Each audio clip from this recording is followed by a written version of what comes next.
Siapa sangka Yan Lezi, sosok yang sering mengerjai Wang Lin, justru menjadi salah satu dalang di balik keberhasilan Wang Lin.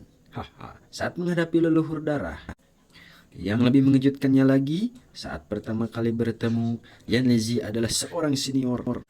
Sedangkan Wang Lin hanyalah seorang junior biasa di hadapan Yan Lezi. Namun, hanya dalam beberapa ratus tahun, keadaan berbalik sepenuhnya. Sosok yang dahulu dipandang sebagai junior itu berhasil melampauinya. Sehingga Yan Lezi sendiri harus membungkuk dengan hormat memanggilnya senior. Wang Lin.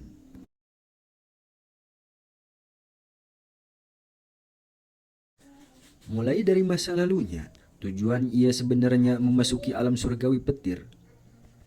Hingga alasan mengapa pada akhirnya ia sendiri memanggil Wang Lin dengan sebutan senior. Tanpa berlama-lama lagi, langsung saja kita bahas. Ketika nama Yan Lezi disebut, kebanyakan orang hanya mengenalnya sebagai penguasa alam surgawi petir. Sosok yang berada di balik pecahnya bintang antara dua sistem bintang. Namun hanya sedikit yang mengetahui bahwa Yan Lezi sebenarnya memiliki kisah hidup yang sangat mirip dengan Wang Lin. Keduanya sama-sama pernah dikhianati oleh orang yang paling mereka sayang, paling mereka dipercaya pada masa mudanya. Yan Lezi adalah jenius paling bersinar di aliansi kultivator. Di usia yang masih sangat mudanya, ia sudah berhasil memasuki Dewan Tertua dan bahkan menjadi saudara angkat Zhong Xuanzi, pemimpin aliansi kultivasi. Hubungan mereka begitu dekat hingga tidak ada rahasia yang disembunyikan satu sama lain. Namun, siapa sangka justru orang yang paling dipercayainya, itulah yang menjadi mimpi buruknya dalam hidupnya Yan Lezi. Saat Yan Lezi menjalani kultivasi tertutup selama bertahun-tahun, Zhong Xuanji merebut pasangan kultivasinya. Lebih kejamnya lagi, Zhong Xuanji lebih dahulu memutarbalikkan fakta dengan menuduhnya Yan Lezi sebagai pengkhianat, lalu mengerahkan seluruh pasukan aliansi kultivasi untuk memburunya. Dalam pertempuran itu, Yan Lezi terluka sangat parah dan nyaris kehilangan nyawanya. Beruntungnya, Kaisar Suci Permilion Bir yang bernama Li Yun turun tangan menyelamatkannya, sehingga ia berhasil melarikan diri dengan penuh kehinaan menuju sistem bintang Al-Heaven. Tak lama kemudian, pasangan kultivasi yang telah direnggut darinya juga meninggal secara misterius. Keluarganya hancur. Sahabat yang paling ia percaya mengkhianatinya, sungguh miris. Dan sang jenius kebanggaan aliansi berubah menjadi seorang buronan tanpa tempat pulang. Sejak saat itu, hanya ada satu tujuan hidup Yan Lezi: membalas dendam kepada Zhong Xuanzi. Sesampainya di wilayah Al-Heaven, bakat luar biasanya segera menarik perhatian sang Master Lufu, salah satu ahli langkah ketiga di wilayah tersebut. Dengan dukungan Master Lufu, Yan Lezi perlahan naik jabatan hingga menjadi penguasa alam surgawi petir yang baru dan berdiri di puncak langkah kedua di sistem bintang Al-Heaven. Namun, menguasai Al-Heaven bukanlah ambisinya. Tujuan utamanya tetap sama, yaitu kembali ke aliansi kultivasi dan membunuh Zhong Xuanji yang pengkhianat. Untuk mewujudkan hal itu, ia harus membuka jalur yang menghubungkan sistem ke Al-Heaven dan sistem bintang aliansi. Ke arena itulah ia berkali-kali memasuki alam surgawi petir, hingga akhirnya menemukan sebuah cara. Rencananya adalah mengumpulkan 49 pecahan benua alam abadi untuk menempah harta sihir yang mampu menembus batas antara dua sistem bintang sekaligus. Pada saat yang sama, ia juga ingin membebaskan dewa abadi King Sui yang disegel di dalam pavilion kuil alam surgawi petir, agar dapat menjadikan kesekutu dalam membalas dendam.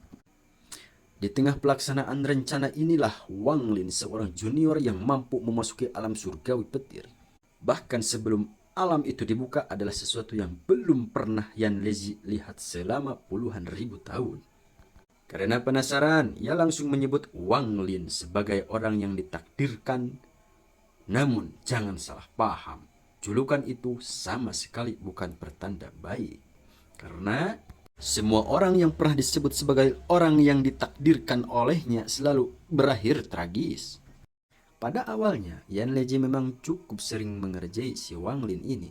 Saat pertama kali bertemu, ia menanamkan sebuah segel pembatas pada tubuh Wang Lin. Belakangan, ia bahkan menculik bintang petir bertanduk perak kesayangan Wang Lin, membuat Wang Lin hanya bisa menggertakkan gigi karena marah tanpa mampu menghentikannya. Namun, semakin lama mengamati Wang Lin, semakin besar pula kekaguman di hati Yan Leji. Ia telah lama mengetahui bahwa Wang Lin sebenarnya adalah Shumu, pria yang menyamar sebagai utusan istana petir. Bukan saja ia tidak menyalahkan Wang Lin, tetapi ia benar-benar menghargai bakat luar biasa yang dimilikinya. Sejak saat itu, Yan Leji berkali-kali membantu Wang Lin, baik secara terang-terangan maupun diam-diam. Ketika meminjam bintang petir, ia dengan santai menghadiahkan Wang Lin pemahaman mengenai hukum petir. Pemahaman itu bahkan jauh lebih berharga dibandingkan warisan yang diperoleh Wang Lin saat setelah membunuh Le Duzi. Ketika leluhur darah tiba di alam surgawi petir dan mencoba membunuh Wang Lin, segel pembatas di dalam diri Wang Lin yang sebelumnya ditanam Yan Leji akhirnya aktif. Memanfaatkan kesempatan itu, Yan Leji merebut setengah tubuh leluhur darah, sehingga kekuatan leluhur darah turun drastis. Berkat campur tangan inilah Wang Lin akhirnya mampu membalikan keadaan dan meraih kemenangan atas lawan yang jauh lebih kuat darinya. Kemudian, ketika King Sui berhasil keluar dari segelnya dan mulai melakukan pembantaian, Yan Leji bahkan merasuki tubuh Wang Lin untuk menyelesaikan situasi yang seharusnya sudah tidak memiliki harapan. Setelah ekspedisi di alam surgawi petir berakhir, Yan Leji berhasil memperoleh harta yang diincarnya, sekaligus dan sukses membujuk King Sui untuk ikut bersamanya. Setelah itu, karena senior berada di sana, Wang Lin segera meminta Yan Leji mengembalikan bintang petir bertanduk peraknya. Namun, lelaki tua itu hanya mengalihkan pembicaraan. Datanglah ke alam surgawi petir dalam waktu 1 tahun. Aku akan memberimu sebuah kesempatan, keberuntungan yang besar. Jelas sekali bahwa ia sama sekali tidak berniat mengembalikan bintang petir miliknya Wang Lin. Dewa Abdi King Sui tetap diam, sehingga Wang Lin tentu tidak berani memaksanya lebih jauh jika dilihat dari semua kejadian ini. Yan Leji adalah sosok yang di satu sisi merampas bintang petirnya Wang Lin, tetapi di sisi lain juga ia merupakan salah satu dermawan terbesar sekaligus pelindung terpentingnya Wang Lin. Belakangan hanya dengan mengandalkan kekuatannya sendiri, Wang Lin berhasil menjebak hingga ratusan ribu kultivator klan Yao, hingga akhirnya seluruh kultivator itu menemui ajal mereka. Yan Leji menyaksikan seluruh kejadian itu dengan mata kepalanya sendiri dan semakin menyukai junior tersebut. Di satu sisi, penampilan Wang Lin benar-benar luar biasa. Di sisi lain, keduanya memiliki nasib yang sangat mirip. Mereka bersama-sama melarikan diri dari sistem yang aliansi menuju wilayah bintang Al-Heaven. Mereka juga sama-sama diburu tanpa henti oleh musuh-musuh yang sangat kuat. Menyebutnya mereka sebagai dua orang yang senasib, sepenanggungan, sama sekali bukanlah sebuah keterlaluan. Seandainya bukan karena King Sui, Yan Leji pasti sudah menangkap Wang Lin dan menerimanya sebagai murid pribadi terakhirnya. Dalam kompetisi alam surgawi petir, Wang Lin berhasil meraih peringkat pertama dengan penampilan yang benar-benar luar biasa. Yan Leji pun secara pribadi menganugerahkan kepadanya gelar resmi Shumu, sang dewa petir. Pada kesempatan itu, Wang Lin kembali menagih janji meminta Yan Leji mengembalikan bintang petir bertanduk peraknya. Namun, laki tua itu hanya tersenyum sambil berkata, "Kita bicarakan lagi setelah jalur penghubung antara kedua sistem bintang berhasil dibuka." Wang Lin hanya bisa menggeretakkan gigi. Ia benar-benar kesal, tetapi tidak memiliki kekuatan untuk memaksa Yan Leji mengembalikan binatang kesayangannya. Tak lama kemudian, perang antara sistem bintang Al-Heaven dan sistem bintang aliansi akhirnya pecah. Wang Lin mengikuti Yan Leji kembali ke tanah kelahirannya. dan menorehkan jasa militer yang luar biasa sepanjang peperangan. Karena sangat puas dengan pencapaian Wang Lin, Yan Lezi akhirnya mengembalikan bintang petir bertanduk peraknya tersebut. Namun, begitu melihatnya, Wang Lin hampir pingsan. Entah apa yang dilakukan Yan Lezi selama ini. Binatang petir kesayangannya berubah menjadi makhluk dengan penampilan yang sangat aneh dan konyol. Meski begitu, Yan Lezi masih menganggap Wang Lin hanyalah seorang junior yang memiliki masa depan sangat cerah.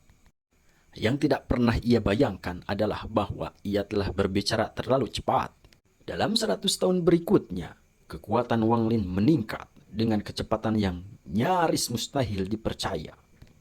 Pada saat itulah Wang Lin akhirnya menjadi kaisar suci burung vermilion yang baru dari sekte 4 dewa agung yang legendaris.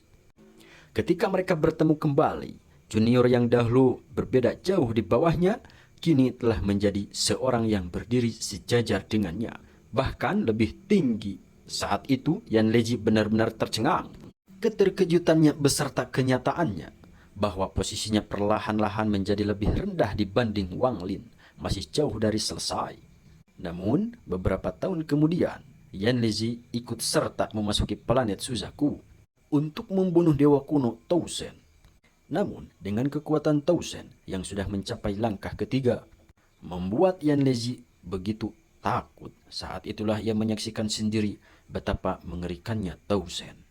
Monster yang bahkan memaksa gurunya sendiri, Master Lufu, untuk mundur. Namun yang ia tidak pernah sangka bahwa Tausen terus menyebut nama Wang Lin, membuat Yan Lezi tercengang. Bagaimana mungkin Wang Lin bisa memprovokasi monster yang mengerikan seperti ini? Yang bahkan menurut Yan Lezi, Tausen bukan manusia tetapi adalah monster. Beberapa ratus kemudian, setelah Wang Lin menyelesaikan urusannya dengan Tausen, Wang Lin akhirnya kembali dari wilayah sistem bintang laut awan dan menjadi penguasa baru alam tersegel. Kultivasinya kini bahkan telah sebanding dengan seorang ahli langkah ketiga. Dan saat itu juga Wang Lin membawa 2 budak baru yang berada di langkah ketiga, bahkan kultivasi mereka berbeda di atas Master Lufu. Ketika melihat Wang Lin melalui ilusi, Yan Lezi hampir tidak percaya dengan apa yang dilihatnya, hingga hampir pingsan. Hanya dalam beberapa ratus tahun, sosok yang dulu ia sebut sebagai orang yang ditakdirkan secara sembarangan kini telah menjadi seseorang yang hanya bisa ia pandang dengan penuh hormat. Ketika Wang Lin akhirnya berdiri di hadapannya dan memanggilnya sebagai rekan Dao, Yan Lezi hanya merasakan rasa malu. Ia segera mengubah cara menyapanya. Dengan penuh hormat ia membungkuk dan berkata senior. Wang Lin dari junior menjadi rekan Dao, lalu berubah menjadi senior. Tak seorang pun tahu berapa banyak emosi yang berkecamuk di hati Yan Lezi. Namun, ada satu hal yang pasti. Ia lebih bangga daripada siapapun. Bagaimanapun juga, hanya sedikit orang di seluruh sistem bintang Al-Heaven yang dapat mengaku memiliki hubungan sedekat dirinya dengan penguasa alam tersegel. Tak lama kemudian, perang besar dunia gua meletus. Alam dalam mengalami kekalahan di berbagai medan perang. Sementara Wang Lin menghilang tanpa jejak. Pada masa itu, Yan Lezi telah menderita luka yang sangat parah akibat peperangan tersebut.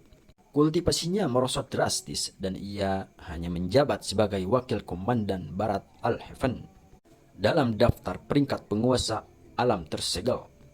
Peringkatnya bahkan merosot hingga urutan ke-53. Meski telah jatuh sejauh itu, ia tidak pernah kehilangan keyakinannya. Ia selalu percaya bahwa penguasa alam tersegel, Wang Lin, suatu hari nanti pasti akan kembali dan menyelamatkan seluruh alam. Dalam tepat ketika Yan Lezi hampir dibunuh oleh 2 kultivator, Nirvana Setter dari klan Serigala Langit dan klan Burung Gereja Api dan alam luar, Wang Lin akhirnya kembali dengan kekuatan yang mengguncang langit. Hanya dengan satu lambaian tangan, Wang Lin langsung membunuh kedua kultivator alam luar tersebut. Melihat Wang Lin turun dari langit bagaikan dewa, rasa hormat Yan Lezi kepadanya mencapai puncaknya. Sejak saat itu, ia menjadi salah satu pengikut Wang Lin yang paling setia. Sementara itu, Wang Lin tidak pernah melupakan kenalan lamanya itu, juga tidak pernah melupakan semua kebaikan yang pernah diberikan Yan Lezi kepadanya. Tanpa ragu sedikit pun, Wang Lin menggunakan sebuah kemampuan ilahinya tertinggi untuk memulihkan seluruh kultivasi Yan Lezi hingga kembali kesempurnaannya lagi. Tak lama kemudian, Wang Lin bahkan menghadiahkan kepadanya seekor naga hitam dupa. Itu adalah harta karun yang luar biasa, yang mampu membuat seorang kultivator melangkah ketiga. Selama Yan Liji tidak bertindak gegabah, mencapai langkah ketiga hanyalah soal waktu. Pada akhirnya, Yan Liji berhasil selamat dari peperangan besar antara alam dalam dan alam luar. Ketika Yang Mulia Agung, Xuan Luo, muncul untuk membawa Wang Lin menuju benua astral abadi, Wang Lin segera teringat pada orang yang ditakdirkan lamanya dan mengundang Yan Lezi untuk ikut bersamanya. Namun, Yan Lezi menolak undangan tersebut. Alih-alih mengikuti Wang Lin ke benua astral abadi, ia memilih tetap tinggal di dalam alam surgawi kuno yang telah dipulihkan, menjalankan kultivasi dengan tenang hingga akhir hayatnya. Dengan bantuan naga hitam dupa, mencapai langkah ketiga hanyalah masalah waktu. Bahkan seandainya ia tidak berhasil menembus tahap itu, tidak seorang pun di seluruh dunia gua yang berani menyinggungnya. Alasannya hanya satu, karena ia adalah sahabat Wang Lin. Bagian Yan Lezi, itulah akhir kehidupan yang benar-benar sempurna. Apa yang pada awalnya hanyalah sebuah pertemuan yang penuh perhitungan dengan seseorang yang ia sebut sebagai orang yang ditakdirkan, pada akhirnya justru berubah menjadi keberuntungan terbesar dalam seluruh hidupnya. Di paruh pertama kehidupannya, tidak ada anugerah yang lebih besar daripada bertemu dengan Wang Lin.